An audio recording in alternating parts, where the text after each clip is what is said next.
جنت البقیع کو بلڈوزر سے پورا تہس نہس کر دیا گیا، شرک کے نام پر بہت ساری چیزوں کو ختم کیا گیا، تو طاقت تھی، حکومت آئی، اور ایک دو نہیں ہزاروں لاکھوں کی تعداد میں ان کے عقیدے کی بولی بولنے والے لوگ پیدا ہو گئے۔ صرف عوام نہیں، علماء بھی، بڑے بڑے مفتیان کرام جو منصب دار ہے وہ سب دولت کے تحت میں آ گئے، طاقت کے تحت آ گئے۔ یہ دنیا کا معمول ہے، یہ چلتا رہے گا۔ کل کو آپ بھی دیکھنا، جب کوئی پاور میں آئے گا تو اس کی طرف بہت ساری قوم ہو جائے گی۔ وہ بہت ریئر لوگ ہیں جو اپنے ایمان پر قائم رہتے ہیں، وہ رسول اللہ کے دیوانے ہیں۔ میرے آقا صلی اللہ تعالی علیہ وسلم کے صحابہ میں اس وقت آپ کو بالکل اس بات کا اپوزٹ آپ کو دکھائی دے گا، اس کا اپوزٹ۔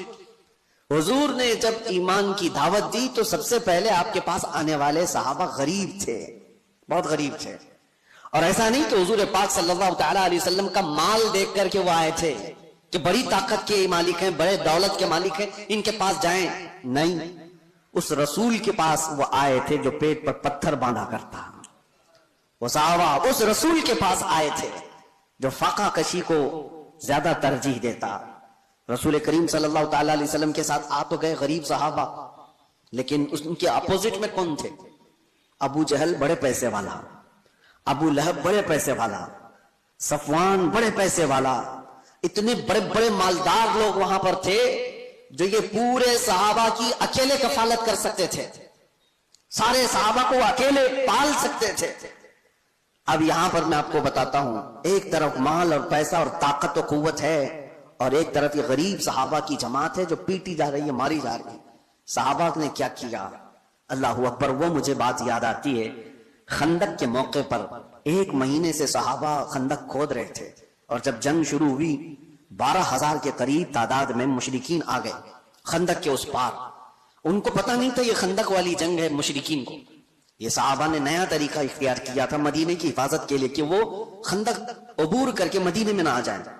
خیر، مہینہ گزر گیا تھا، کھانے پینے کی چیزیں ختم ہو گئی تھی، فاقے پر فاقہ چل رہا تھا۔ اس وقت سامنے والی جو فوج تھی وہاں سے تو روز گوشت بھوننے کی خوشبوئیں آتی، گرم روٹیاں ادھر پک رہی تھیں، وہاں تو پیسہ تھا، مال تھا، کھانے کی افراد تھی۔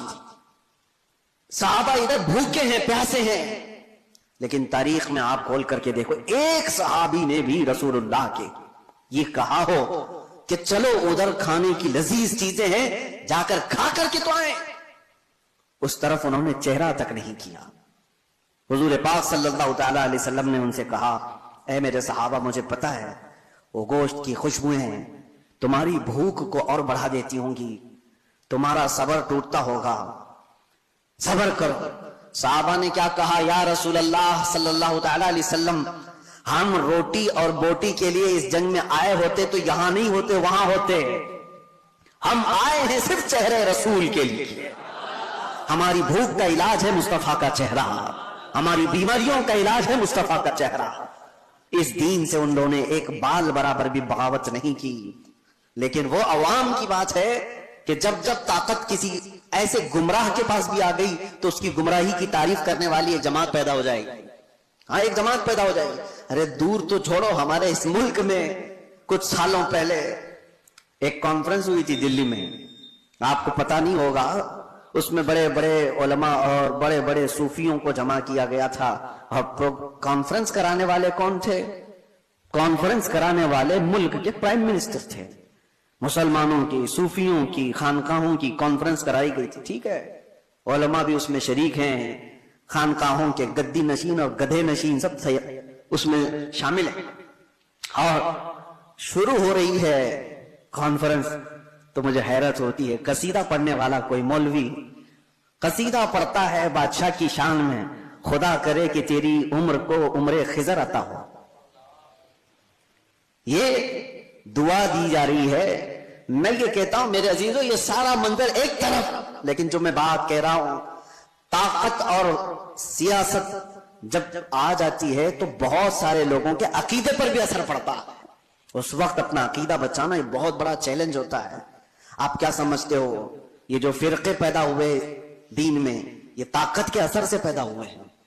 جب سیاست پر، حکومت پر کوئی گمراہ بیٹھ جاتا ہے تو اپنا عقیدہ سب پر تھوپنے کی کوشش کرتا ہے. معتزلہ کی جماعت آئی. معتزلہ ایک فرقہ ہے، وہ قرآن کو اللہ کی مخلوق مانتے تھے کہ قرآن فنا ہو جائے گا. بہت سارے ان کے عقیدے گمراہ تھے. جب وہ پاور پر آئے، خلیفہ بنے یا گورنر بنے، تو انہوں نے عوام کو اور علماء کو زبردستی اپنا عقیدہ تھوپا. اور ایک دور ایسا آیا کہ علماء ان کے حساب سے فتویٰ دینے لگے، ان کی تعریفیں کرنے لگے کہ یہ حق جماعت والے لوگ ہیں. بادشاہ اعظم ان کی تعریف میں قصیدے پڑھے جاتے تھے.